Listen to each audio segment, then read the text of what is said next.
자, 이어서 10번 설명드리겠습니다. 10번 좀 보시죠. 자, 아주 유명한 문제이기도 하고요. 그 다음에 조금 차원이 다른 문제이기도 합니다. 우선 눈에 띄는 것은 첫 번째 줄에 나와 있는 저 2차식입니다. 요런 거 만나면, 요 2차식, 요거 만나면 무슨 생각해야 되겠습니까? 그죠? 공부 좀만 하면 오메가 생각나시죠? 두군 알파 베타에 대해서 그랬는데, 알파 플러스 베타가 일단은 마이너스 1이고, 알파 베타가 1인데, 이게 오메가하고 오메가 바예요. 그죠? 오메가 바. 그 생각 좀 하시면 기억이 나시려나요? 이거 한 근 제곱하면 다른 근 나옵니다. 이거 기억하셔야 됩니다. 그러니까 또 베타를 제곱하면 알파가 나오고요. 이게 이거예요. 한 번 더 설명 드려볼까요? 이게 이 근이 이거잖아요. 2분의 마이너스 1 플러스 루트 3i 이거 하나하고 또 하나 2분의 마이너스 1 마이너스 루트 3i 이게 조금 전에 봤던 2차 방식의 두 근이죠. 요거 하나를 제곱해 보겠습니다. 이거 제곱하면 이거 제곱해 봅니다. 그럼 분모가 4가 되고요. 분자 앞뒤 제곱하면 마이너스 2가 나옵니다. 왜냐하면 마이너스 1 제곱하면 1 나오고요. 루트 3i 제곱하면 마이너스 3 나오죠. 그래서 마이너스 2가 되겠고 이게 마이너스 2 루트 3i 이렇게 이제 제곱하면 이 결과를 얻게 되잖아요. 계산되나요? 그쵸? 2를 약분하면 2분의 마이너스 1 마이너스 루트 3i 어라? 요거하고 똑같네? 어라? 똑같네? 이렇게 되는 거예요. 그러니까 얘를 알파라고 놓는다면 이 알파를 제곱했을 때 베타가 나오는 것이죠. 반대도 마찬가지입니다. 이걸 제곱하면 이 안에 있는 게 쏙 이 알파가 나옵니다. 이걸 꼭 기억을 해 두시기 바랍니다.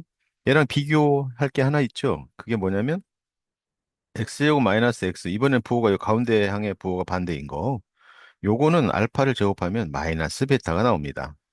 베타를 제곱하면 마이너스 알파가 나오고요. 앞에 지금 이 문제에서 나와 있는 여기가 플러스인 것과 반대입니다. 이거 기억을 해두세요. 자, 그렇다면 이제 이걸 알고 있다면 이 문제는 너무 쉽습니다. 왜냐하면 이와 같은 문제는 대칭적인 구조를 가지고 있어서 대칭적인 구조란 알파하고 베타의 역할을 바꿔놔도 두 개의 식이 똑같다라고 하는 것이죠. 그랬을 때 이거 하나 가지고 와서요.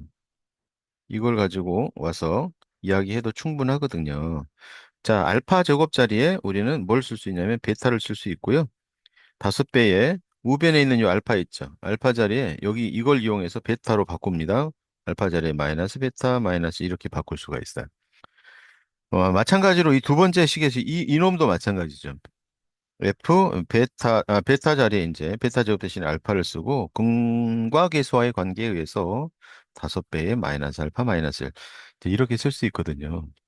근데 이 상태에서 우리가 내릴 수 있는 결론이 있죠, 여러분. 많이 봤는데. 이 딱 보면 이제 알파 베타는 이렇게 주어가 알파 베타는 fx 플러스 5x 플러스 5 이거 두 개 다 이거 이항한 거예요.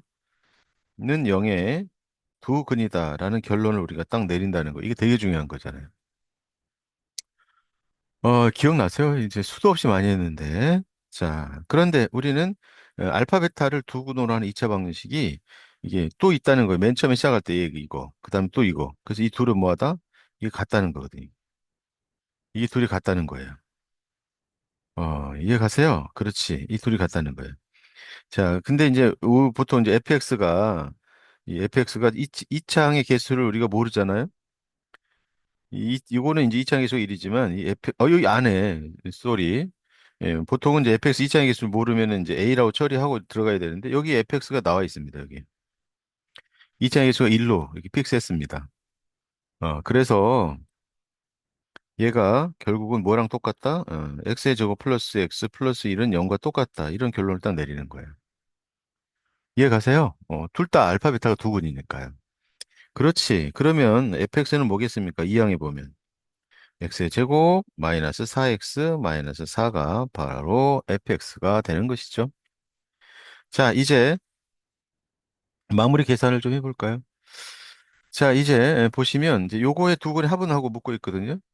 그랬을 때 우린 여기서 새롭게 이 2차 방식의 두 근을 이제 이용을 해야 되는데 알파하고 베타는 위에서 써버린 문자니까 알파 베타를 피해서 다른 문자를 좀 이놈의 두 근을 뭐라고 할까요? 감마라고 읽을게요. 감마 그다음에 델타. 어렵나요? 감마 델타가? 감마 델타가 어려우면 쌤이 PQ를 쓰죠 뭐. PQ. P 하고 Q라고 쓰겠습니다. 그러면 P 플러스 Q가 근과 계수와의 관계에 의해서 4고요. P하고 Q의 곱은 마이너스 4다. 자, 이걸 아는 상태에서 새롭게 문제를 쳐다봅니다. 요겁니다. 이 두 분의 합은 묻고 있거든요. 근데 이걸 아직도 이해를 못한 친구들이 있는데 여기 2x 플러스 3 있죠? 보세요. F 이퀄 0라고 하는 이 방정식의 근은 오직 P하고 Q만 가능합니다. 그러니까 여기 P하고 또는 Q만 들어갈 수 있거든요. 이 사실을 기억하시면 2x 플러스 3이 P면 되는 거예요. P. 2x 플러스 3이 Q면 되는 거고. 이해가세요? 그렇지. 그러니까 자, 그 사실을 여기다 반영을 해볼게요. 이걸 이쪽으로 가져와서 반영을 해보겠습니다. 이제 2x 플러스 3이 P면 되니까 그때 이 저 방정식의 근은 3 넘기고 2로 나눌 수 있잖아요. 그죠? 그러니까 P 마이너스 3 이렇게 되겠고 또 하나의 근은 Q 얘가 이번엔 Q일 때 이번에 P Q 마이너스 3 이게 이제 두 근인 거예요. 자, 이해가 더딘 친구들을 위해서 하나 한 번 설명 더 드리면 부연 설명을 한 번 더 드릴게요. 이걸 여기다 대입해 보세요. 2가 지워지죠. 마3하고 플러스 3 없어지니까 뭐만 남아요? P만 남죠. P만. P가 근인 거지. fx는 요거에 두 근을 PQ라고 했으니까 여기 오직 P만 들어가야 되거든. 100% 이해 가셨나요, 이제? 아, 이런 설명 이제 더 이상 안 했으면 좋겠습니다. 그래요. 두 분의 합은 물어봤으니까 여기서 두 분 합하면 되겠습니다. 2분의 P 더하기 Q 마이너스 6인가요? 자, 이 값은 P 더하기 Q가 4니까요. 2분의 4 마이너스 6 이렇게 해서 마이너스 1이라고 하는 답을 얻을 수 있겠습니다. 그런 문제였습니다. 11번 볼까요? 자, 이차 함수의 최대 최소에 관한 문제입니다. 이번 시험에도 뭐 100% 출제가 될 텐데요. 이차 함수 최대 최소에 관한 문제 중에서 난이도를 높이는 것은 무엇으로 조종하냐면 지금 이 문제처럼 범위를 움직이거나 아니면 축, 이 3이라고 하는 이 숫자가 지금은 이제 고정되어 있는데 여기에 무슨 K 따위를 집어넣어서 이렇게 축이 좌우로 움직이거나 자, 이렇게 막 움직이게 냈을 때 문제를 출제했을 때 우리는 이제 케이스를 막 작게는 두 가지, 많게는 세 가지로 나누어서 문제를 풀어야 되거든요. 이와 같은 그 이유 때문에 난이도가 높아지면서 특히 주관식 서술형의 단골 손님이 되는 그런 스타일의 문제입니다. 여전히 뭐 이 학교의 이번 시험에도 이렇게 그 모습을 드러내고 있고요. 얘는 뭐 선생님 입장에서 조금만 생각해 보면 출제하지 않고는 못 베기는 그런 문제입니다. 대단히 출제 가능성이 높은 문제니까 여전히 이 문제가 어려운 친구들은 세 번, 네 번이 아니라 10번, 20번을 봐서라도 거의 암기 수준이 되도록 공부를 해 주셔야 됩니다. 우선 간단하게 상황을 좀 살펴보면요. 얘는 이겁니다. 위로 볼록하죠? 2차의 계수가 음이니까 이렇게 위로 볼록한 그래프를 하나 그리고 나서 이때의 이 축이 여기 축이 지금 얼마입니까? 2분의 3인가요? 그쵸? 이 축이 지금 2분의 3입니다. x 이퀄 2분의 3이라고 하는 축이 이렇게 있어요. 자, 그런데 여기에 이 범위가 n부터 그다음에 n 플러스 1까지 간격이 1이네요. 그죠? n 플러스 1까지. 자, 선생님이 여기 필요할 것 같아서 맨 한가운데 n 플러스 2분의 1도 적어 놓습니다. 여기 n 플러스 2분의 1인 걸 아는 건 별로 어렵지 않죠? 이해 가시죠? 그다음에 여기에 선생님이 빨간 점선을 하나 이렇게 그어가지고 이해를 좀 돕겠습니다. 살짝 이쪽으로 가운데로. 자, 이 빨간 선은 가운데 그 이 간격의 가운데에 있는 n 플러스 2분의 1을 나타내는 그런 값입니다. 그런 표시하는 막대기고요. 자, 이제 선생님이 이거 움직일 거거든요. 이렇게 움직일 거예요. 그럼 여러분들은 이걸 움직일 때 뭐 해야 되냐면 m과 맨 끝에 있는 m하고 n 플러스 1에서 선을 위쪽으로 올려서 여기 이런 이야기입니다. 여기 위쪽으로 여기서 올려서 함수값을 조사해 보셔야 돼요. 누가 더 높은지, 누가 더 낮은지, 이 최대 최소가 어디에서 발생하는지. 그런 걸 좀 보셔야 됩니다. 지금 이제 최대값이니까 어디에서 최대값이 되는지를 보셔야 됩니다. 자, 이제 다시 한번 가볼까요, 여러분? 자, 이걸 한번 봐보세요. n 플러스 1이라고 하는 끝에 오른쪽에 있는 값이 n 플러스 1이 2분의 3보다 왼쪽에 있으면 어때요? 무조건 n 플러스 1에서 최대값이죠. 이해가시나요? 자, 여기서 요 m 플러스 1에서 함수값은 여기고, 요 m에서 함수값은 여기니까. 여기 가장 크죠, 최대값이. 그쵸? 응. 그 다음에, 이번에는 얘가, x는 2분의 3이 m과 m 플러스 1 사이에 이렇게 들어올 때, 보세요. 이렇게 들어오면, 이렇게 들어온다라고 하는 것은 뭘 의미할까요? 이렇게 들어온다라고 하는 것은 m에서 m 플러스 1 사이에 요 축이 이렇게 들어온다는 거니까 그래프가 요거거든요, 요거. 그러니까 이 2분의 3에서 최대값이 2다라는 그런 이야기인 것이죠. 마지막 세 번째로요. 세 번째로 이 범위가 오른쪽으로 이렇게 딱 왔어요. 이 말은 이쪽으로 왔다는 말은 무슨 말이냐면 요 m이 2분의 3보다 오른쪽에 왔다는 뜻입니다. 그때 우리가 선택할 그래프는 여기서부터 여기까지잖아요. 그러니까 요만큼이거든. 그럼 여기서 이번에는 m에서 최대라는 사실을 알 수 있는 것이죠. 이해가셨어요? 그치. 이렇게 된 거예요, 이렇게. 그래서 만족하는 모든 실수 m 의 값은 그 세 가지 케이스에 따라서 답을 다 구해봐야 되거든요.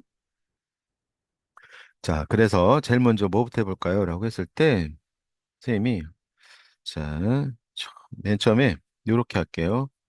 그냥 선생님이 이렇게 하겠습니다. 여기 2분의 3이 한 가운데 올 때, 선생님 가운데 중자를 딱 쓸게요. 이렇게. 2분의 3이 한 가운데 왔다라는 말은 무슨 말이냐면, 아까 말씀드린 것처럼 얘가 이 사이에 이렇게 왔다는 뜻입니다. 이렇게. 그러면 마지막으로 한 번 더 말씀드리면 여기서부터 여기까지니까 선택된 그래프는 여기서부터 여기까지거든요. 이렇게 여기. 그럼 그때 최대값은 2분의 3에서 최대값이죠. 자, 진행해 봅니다. 그러면 2분의 3을 대입했을 때, 자, 선생님이 편의상 이거 fx라고 딱 놓을게요. 그러면 f 2분의 3을 이렇게 대입한 값을 계산해야 되거든요. 제곱하니까 마이너스 4분의 9고요. 여기다 대입했습니다. 그다음에 플러스 2분의 9 플러스 m-1. 이 값이 최대값 2다. 자, 이걸 만족하는 m 값을 구하면 자, 보죠. 마이너스 4분의 9 4분의 5 넘기니까 4분의 3이 나오네요. 이 계산하니까 m이 4분의 3 나옵니다. 자, 여러분 이제 뭘 해야 되냐면 이 4분의 3이라고 하는 값이 m이 4분의 3일 때 얘는 4분의 1도 하니까 4분의 이제 7일 거 아니에요? 요 2분의 3이 요 안에 들어오느냐 이걸 봐야 돼요. 근데 요 2분의 3은 4분의 6이니까 요 안에 들어오는 거 맞죠? 자, 이게 뭘 의미하는지 아시겠어요? 얘는 답으로 선택을 해야 된다라고 하는 것이죠. 자, 이제 요령을 좀 아셨나요? 두 번째, 만약에 이게 좌로 갔으면 좌로 치우치면 어떻게 되나? 왼쪽으로. 즉, m 플러스 2분의 1이 m 플러스 2분의 1이 요게 2분의 3보다 왼쪽. 아니다. 무슨 말 하고 있는 거야? 바보처럼. 자, 여기 n 플러스 1이 이렇게 왔을 때 선생님이 잠깐 최소를 따질 때를 생각을 잠깐 착각했어요. 최소를 따지면 가운데 거가 2분의 3보다 왼쪽이냐 오른쪽이냐에 따라서 이야기가 달라지는데 최소를 따지면 근데 지금은 최대만 따지니까 가운데 n 플러스 2분의 3을 따질 이유가 없는데 자 이번에는 이제 좌측으로 이렇게 좌측으로 이 n 플러스 1이 이쪽에 왔을 때입니다. 자 이때는 이제 n 플러스 1에서 최대값이거든요.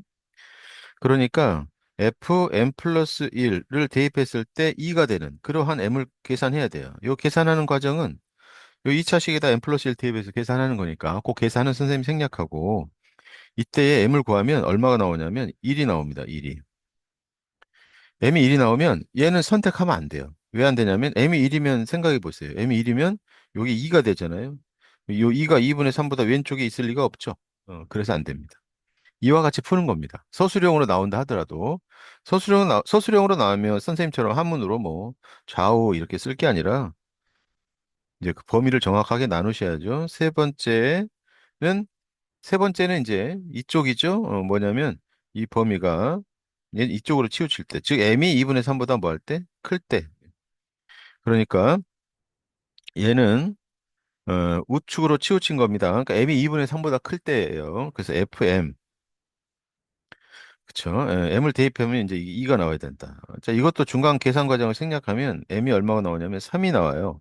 자, 어때요? m이 3이면은 2분의 3보다 크죠? 그래서 퍼펙트하게 얘도 만족하거든요.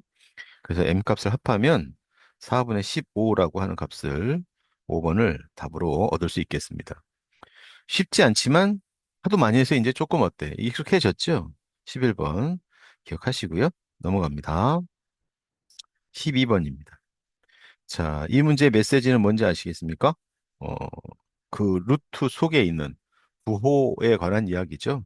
자, 요거 이런 분수 값이 마이너스가 밖에 생성된다라고 하는 것은 뭘 의미하냐면 A는 양수고요. 0이 아닌이라는 말 보이시죠? 그다음에 B는 음수인 걸 우리 이미 알고 있습니다. 다음 니은을 보면 자, 이 니은처럼 이렇게 두 개를 이렇게 루트를 곱했는데 밖에 마이너스가 안 보이네요. 그렇다는 말은 무슨 말일까요? 둘 다 음수는 아니다라고 하는 것이죠. 얘도 음수고 얘도 음수일 때 마이너스가 발생하는데 그러면 둘 다 음수는 아니다. 그런데 B가 양수라는 걸 우리가 알고 있어요. B가 음수라는 걸 알고 있어요. 그렇다면 C-A-1은 뭐가 아니다? 얘는 음수가 되면 안 돼요. 얘는 0보다 커야 됩니다. 따라서 C는 A 플러스 1보다 커야 합니다. 이해 가시죠? 그런 겁니다. 그 다음에 마지막에, 디귿을 보면 절대값 씌웠는데 0이래요. 이거 뭐 말이 필요 없죠. 무조건 이 안에 있는 게 0 돼야 됩니다. 즉, B 플러스 C도 0 돼야 되고요.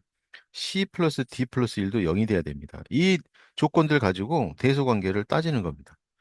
선생님, 이거 어려워요. 라고 하는 사람들. 자, 서술형이 아니잖아요. 그러니까, 이렇게 하세요. A에다가 1 주세요. B는 음수니까 뭐, 한 마이너스 2 이렇게 주시고. 자, A가 1인데 C는 여기 1 더하기 1보다 커야 된다고 했으니까 C는 여러분 3 이렇게 주세요. 그 다음에 C가 3이니까 이 식에서 D는 얼마예요? D는 마이너스 4죠? 근데 요게 만족 안 하네요. 그죠? B 플러스 C가 0 돼야 되는데. 자, 이거는 뭐 B에다가 마이너스 3 주면 되죠. 이거 마이너스 3 주세요. B에다 마이너스 3 주시면 뭐 그냥 뭐 문제 없이 성립하죠? 어, 이거 괜찮나요? 가만 있어봐. 이 B 더하기 C가 항상 0이라고요? 숫자로 예를 드니까 B 더하기 C가 0이다. 그럼 A는 3이다. 문제 없네요. 잠깐 선생님 착각. 전혀 문제 없습니다. 이렇게 숫자로 잡아버리면 크기가 D가 가장 작고요. 그 다음은 B가 되겠고, 그 다음은 A가 되겠고, C가 가장 큽니다. DB, AC. 그래서 정답은 4번이다. 라고 하는 겁니다. 괜찮을까요? 그쵸? 이렇게 따지면 그만입니다. 이 문제도 좀 중요합니다. 담고 있는 내용이 상식적인 내용을 담고 있습니다. 어떠한 상황에서도 문제에 쓰일 수 있는 내용이죠. 기억하시고요. 그다음에 13번으로 갑니다. 2차식인데 지금 보니까 M하고 N은 별 특별한 조건은 없고 그냥 실수라고 했고요. 2차식 fx는 x-1로 나눈 나머지가 1이라고 그랬거든요. 이건 뭘 의미하냐면 나머지 정리에 의해서 f1은 1이니까요. 1 더하기 n 플러스 n이 0이다. 아니 1이다라고 하는 것이죠. 그래서 m 더하기 n은 0이다. 요거 이야기하는 것 같고요. 그 다음에 2차 방식 fx 한근은 a-i다. 그런데 a가 실수라고 했고 그쵸? 그래서 이거는 켤레근의 성질을 써서 다른 한근은 a 플러스 i다. 이렇게 말을 할 수가 있겠고, 요때 두 군을 아니까 2차 방정식을 한번 만들어 볼까요? 자, fx는 뭐가 될 거냐라고 했을 때, x의 제곱, 마이너스 합이니까 2a x 곱은 a 제곱 플러스 1 이렇게 되겠네요. 괜찮습니까, 여러분? 요거 두 군인데 이 두 근을 이 두 개를 근으로 하는 2차 방정식의 2차식은 곧바로 이렇게 쓸 수 있겠죠? 이게 선생님 이게 뭔 말인지 모르겠어요. 그러면 이제 큰일 난 겁니다. 망했어요. 자, 망했습니다. 그렇지 않은 친구는 씨 웃으면서 열심히 계속 공부하면 되겠고요. 자, 이렇게 된 거예요. 자, 이제 비교해 볼까요? 자, m은 지금 뭐예요? 마이너스 2a죠? 그 다음에 요거 비교하시면 n은 a제곱 플러스 1입니다. 그런데 이 둘의 합이 0이래요. 그쵸? 따라서 이 두 개 합한 게 0이니까는 a제곱 플러스 a에다가 마이너스 2a를 합한 게 0이다. 아, 아니다. 여기 1에다가, 그죠? 자, 완전 제곱식입니다. 아, 정리할 것도 할 것도 없고 a는 그냥 1 나오네요. 그죠? a가 1 나왔습니다. a가 1 나왔다면 어떤가요? 여기서 마무리는 여기서 하면 되겠네요. 그러니까 fx는 a가 1이니까요. x의 제곱 마이너스 2x 플러스 2가 되겠고 f3을 문제에서 물어봤습니다. 9 마이너스 6 플러스 2. 그쵸? 정답은 5가 되겠습니다. 어려운 문제가 아니었어요. 그죠? 그 나머지 정리가 이제 기억에서 쓰였고요. 니은은 켤레근의 성질을 이용해서 2차 방정식을 하나 살짝 만들면 그냥 바로 풀리는 아주 쉬운 문제였습니다. 공부 안 하면 뭐 어렵죠. 14번 조금 어려운 듯 보입니다. 두 조건 가나를 모두 만족시키는 2차식 fx의 개수는 하고 묻고 있는데요. 가를 보니까 우리가 2차식에 대해서 정보가 전혀 없으니까 아마도 미정계수, 미지수가 3개가 발생할 듯한데 가에서 하나는 줄였습니다. fx는 뭐라고 말할 수 있냐면 ax의 제곱 플러스 bx 플러스 7이다라고 해서 c는 7로 하나 결정이 될 것 같고요. 자, 나는 이제 나눠 떨어진다고 그랬으니까 나는 fx를 지금 그죠? x 제곱을 대입했어요. 자, 그러니까 ax의 4승 플러스 bx의 제곱 플러스 7이라고 하는 요 2차, 4차식은 fx, 즉 ax의 제곱 플러스 bx 플러스 7이라고 하는 이 fx로 나누어 떨어진다고 그랬거든요. 그러면 우변의 이쪽에는 2차식이 들어갈 거 아닙니까? 나누어 떨어진다고 그랬으니까 일단 몫에 해당되는 2차식이 들어갈 텐데 치고창을 보면 그냥 x제곱으로 시작합니다. 상수항을 보면 여기는 플러스 1이 돼야 되겠고요. 그죠? 근데 이제 1차 항만 모르니까 여기를 잠깐 k로 이렇게 처리해 볼까요? kx 이렇게. 괜찮죠? 그렇지. 우리가 할 수 있는 게 이거밖에 없습니다. 그리고 나서 여기에다가 이거 항등식이잖아요. 항등식의 미정계수에 관한 항등식의 미정계수에 관한 문제는 모두 다 둘 중에 하나로 푼다고 그랬습니다. 뭐죠? 네, 계수 비교 아니면 수치 대입법을 통해서 문제를 해결해야 되는데요. 자, 문제에서는 묻고 있는 게 2차식 fx의 개수를 묻고 있으니까 우리가 2차식을 이렇게 놨잖아요. 이렇게. 그럼 이 개수를 결정짓는 것은 순서상 a, b의 개수가 몇 개냐라고 하는 것을 묻는 것과 똑같죠. a, b의 개수가 만약에 뭐 10개다 그러면 이제 답은 10개. 10개의 2차식이 만들어지는 것이죠. 자, 그 정보를 우리는 항등식이므로 개수 비교에 의해서 얻어내겠다라고 하는 거예요. 자, 개수 비교를 하면 4차 항의 개수는 의미가 없겠고요. 3차 항을 생각을 먼저 하면은 좌변은 3차 항이 없으니까 개수가 0입니다. 우변에 3차가 어떻게 해서 나오는지 확인해 볼까요? 우선 AK가 나오는 거 확인되나요, 여러분? 바로 이 부분이죠. 여기 A하고 여기 1차하고 AK. 그 다음에 요 B하고 X제곱하고 여기 BX하고 여기서 이제 3차가 나오니까 B, AK 더하기 B가 되겠습니다. 자, 그래서 지금 AKB라고 하는 방정식이 하나, 뭐 좀 불편해 보이지만 나왔고요. 그 다음에 2차를 또 비교를 해보면 좌측은 2차가 B고요. 우측은 어디에서 2차가 나오는지 확인해 볼까요?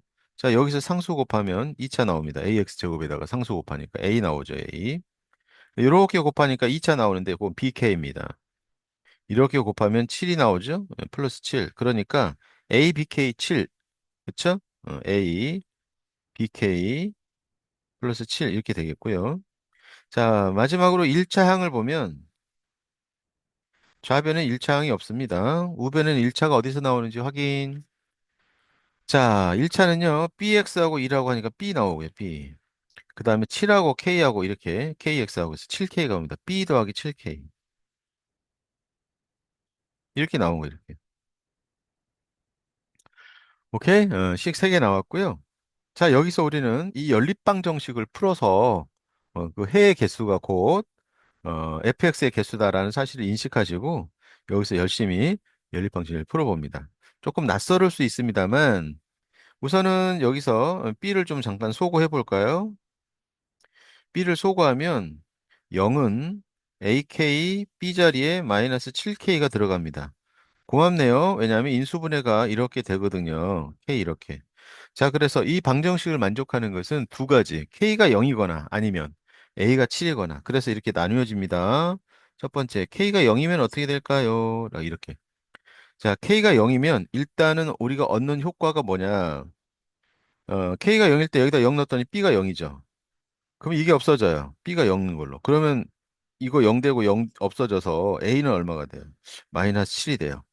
고맙죠? 이때 A, B는 마이너스 7, 0 이렇게 되는다는 겁니다. 그래서 이제 여기서 만족하는 fx가 하나 나온 겁니다. 자, 무슨 말인지 이걸 결과를 한번 확인시켜 드릴까요? 여러분 A가 마이너스 7이고 B가 0이면 이 자식이 어떻게 되는지 여기 한번 봐보세요. 요거 봐보세요. 요거. A에다가 마이너스 7 넣으세요. 마이너스 7 x의 제곱. B는 0이니까 플러스 7. 자, 요게 마이너스 7을 묶어내면 x의 제곱 마이너스 1이잖아요.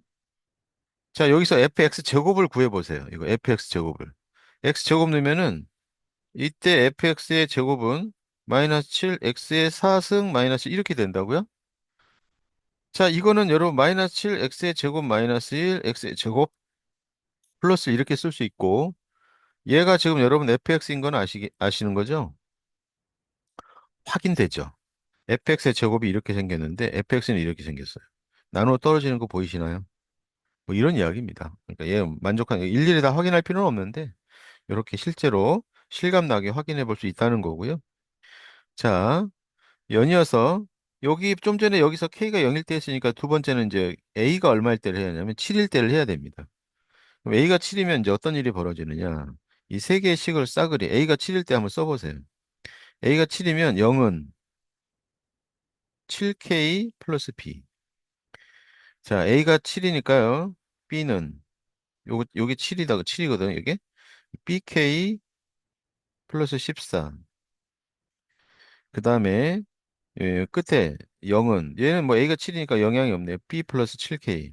그래서 첫 번째 거하고 세 번째 식이 같습니다. 그래서 별 의미가 없고요. 자, 이제 이 두 개씩 가지고 이야기를 다 해야 되겠네요. B하고 K로 이루어져 있습니다. 2차 연립 방정식입니다. 2차 연방. 2차 연방을 풀면 되는데 어떤 케이스냐면 1차와 2차가 섞여 있으니까 1차에서 소거합니다. B 대신에 마이너스 7K를 넣으니까요. 마이너스 7K는 마이너스 7K 제곱 플러스 14 이렇게 됩니다. 7로 나눈 다음에 이항하니까 K제곱 마이너스 K 마이너스 2는 제로 이렇게 되거든요. 그래서 K가 얼마가 나오냐면 마이너스 2라고 2 이렇게 두 개가 나와요. 그러니까 A가 7일 때는 K가 마이너스 1과 2가 나온다는 이야기잖아요. 그럼 K가 마이너스 1이면 이때 B는 얼마일까요? 네, 7 나오고요. K가 2일 때 B는 얼마일까요? 2일 때 B는 마이너스 14가 나오는 거죠. 따라서 A, B는 우리가 관심 있는 건 A, B입니다. 왜냐하면 보다 아까 말씀드렸지만 A, B의 개수가 곧 fx의 개수니까요. 그래서 7, 7 하나하고 또 7, 마이너스 14 이 두 개. 그래서 하나, 둘 아까 구해놨던 세 개. A, B가 가능한 순서쌍은 세 개가 존재한다는 것을 계산해내고 답은 3번임을 체크하면 되겠습니다. 쉬운 문제가 아닙니다. 그죠? 연립방정식 이야기를 지금 이렇게 바꿔서 항등식하고 결합시킨 난이도가 꽤 높은 문제라고 할 수 있겠습니다. 15번입니다.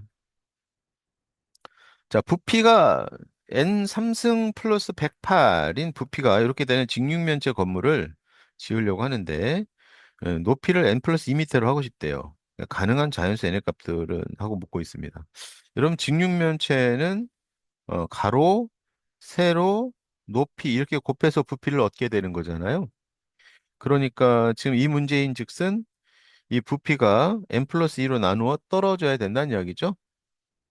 맞죠? 그렇지. 그래서 n의 3승 플러스 108이 n 플러스 2로 나누어 떨어져야 돼, 이렇게. 나머지가 있어서는 안 돼요. 나머지가 있어서는 안 돼. 그래서 얘는 사실 이제 나머지 정리를 쓰면 금방 풀 수 있는 모습인데요. 무슨 말이냐? 그럼 이렇게 설명해 볼게요, 선생님이. 정확하게 n 플러스 2로 나누어 떨어져야 돼요. 이렇게 qx. 오케이? 자, 그러면 n에다가 원래 말도 안 되지만 마이너스 2를 살짝 넣어보면 이 값이 얼마가 되냐면 100이 되거든요. 그죠? 100. 근데 나눠 떨어지려면 이 100이 n 플러스 2의 배수여야 되잖아요. 그러니까 이렇게 n 플러스 2분의 100 이놈이 나눠 떨어져야 되는 거니까 100이 n 플러스 2의 배수다는 말은 이 값이 정수다라고 하는 그런 뜻입니다. 괜찮을까요?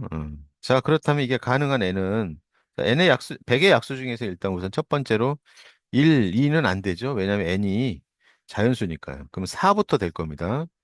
그래서 n 플러스 2가 4일 때와 또 5일 때와 또 10일 때, 그 다음에 20일 때, 25일 때, 50일 때 이렇게 있지 않겠습니까? 그 다음에 100일 때도 있겠네요. 그죠? 이렇게 해서 7개가 있다라고 하는 것을 금방 계산해낼 수 있다는 것이죠. 이해 가세요?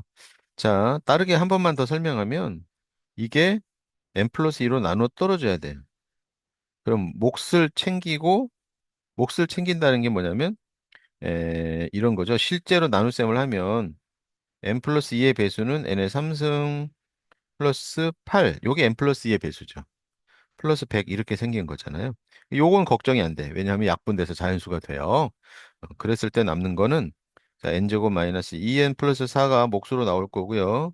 플러스 n 플러스 2분의 100이어서 똑같은 이야기 하는 겁니다. 얘가 자연수가 돼야 되거든. 그래서 n 플러스 2는 100의 약수여야 돼요. 그래서 하나, 둘, 셋, 넷, 다섯, 여섯, 7개가 나온다. 이런 문제였습니다. 자, 쉽지 않은 문제인가요, 여러분? 좋아요. 이런 문제입니다. 넘어갈까요? 어우, 서수령입니다. 선생님이 여기서 잘라서요. 세 번째 강의는 요 다음 서수령은 세 번째 강의에다가 둬서 마무리를 하겠습니다. 세 번째 강의에서 만나기로 합니다.